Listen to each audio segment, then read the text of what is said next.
माँ, ये राधिका है, तुम्हारी बहू। राधिका गांव में हॉस्पिटल में नर्स का काम करती है। बस हम दोनों में दोस्ती हो गई और हमने शादी कर ली। राधिका, माँ के पैर छू। अरे चल हट, नालायक। अरे मैंने क्या क्या सपने देखे थे कि तेरी शादी किसी अमीर घर में करूंगी और दहेज में लाखों रुपए लूंगी, और तू गांव की इस मामूली लड़की को मेरी बहू बनाकर ले आया। लेकिन बेटे की जिद के आगे सुनीता देवी मजबूर हो जाती है। राधिका सुनीता देवी को फूटी आंख भी नहीं भाती थी। तुम चिंता मत करो भाग्यवान, हम दोनों मिलकर अपनी बहू को इतना सताएंगे कि वो हमसे तंग आकर ये घर छोड़कर चली जाएगी। फिर हम अपने बेटे की शादी किसी बड़े सेठ की बेटी से कर देंगे, ठीक है? अगले दिन सुनीता देवी अपने बेटे का कमरा साफ कर रही होती है। तभी बहू के सामान में उसे एक बड़ी बड़ी मूंछों वाले आदमी की तस्वीर दिखाई देती है और उसके कंधे पर एक बड़ी सी बंदूक टंगी होती है। तस्वीर के नीचे लिखा होता है डाकू मंगल सिंह। ये किसकी तस्वीर है बहू? ये मेरे पिताजी की तस्वीर है। बस फिर क्या था। ये सुनते ही सुनीता देवी के हाथ पैर कांपने लगते हैं। वो भागती हुई सीधा अपने पति के कमरे में जाती है। अरे गजब हो गया जी, गजब। अरे क्या हो गया भाग्यवान? हमारी बहू एक मशहूर डाकू मंगल सिंह की बेटी है। हे भगवान, अब क्या होगा? क्या कहा? डाकू मंगल सिंह? अरे मर गए रे। सुना है वो तो बड़ा ही खतरनाक डाकू है, मारता ज्यादा है गिनता कम है। लोग पुलिस वाले भी उसके नाम से कांपते हैं। अरे सुना है वो तो हर हफ्ते 2-4 लोगों का ऊपर का टिकट कटवा ही देता है। हे भगवान, अब हम क्या करेंगे? ये हमारे नालायक बेटे ने कैसी मुसीबत हमारे गले बांध दी। हाँ वो तो है, अगर हमने बहू को जरा भी तकलीफ दी तो उसका बाप मंगल सिंह हमें गोली से उड़ा देगा। अब जो मैं कहता हूँ उसे ध्यान से सुनो।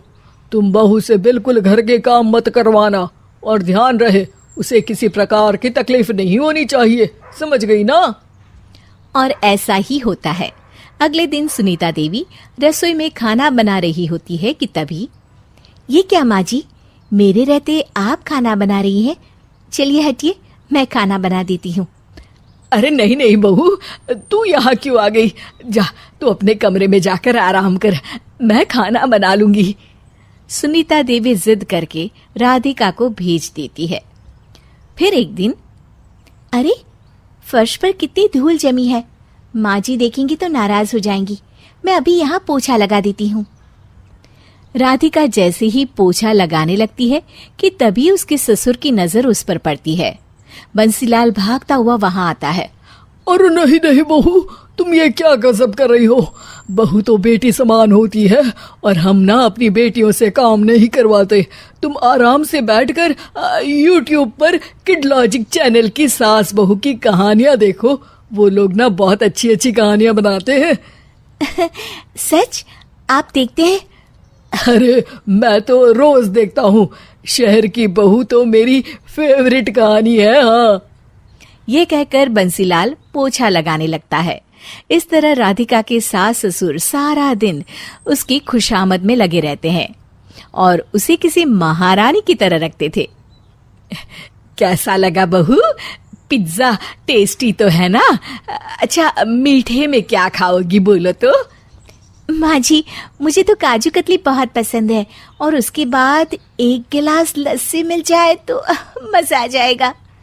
ये सुनते ही सुनीता देवी अपने पति को कोहनी मारते हुए कहती है, अरे सुना नहीं बहू क्या मांग रही है? जल्दी से भागकर बाजार जाइए और सब खरीद कर ले आइए। हाँ हाँ भाग्यवान, अभी जाता हूँ। राधिका की तो 5 उंगलियां घी में थी।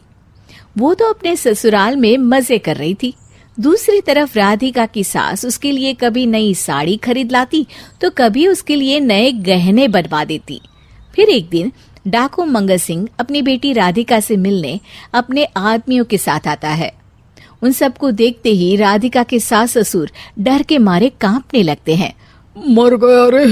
डाकू मंगल सिंह तो सच में कितना डरावना दिखता है, ऊपर से इतनी बड़ी बंदूक लेकर घूमता है। कैसे हैं समधी जी?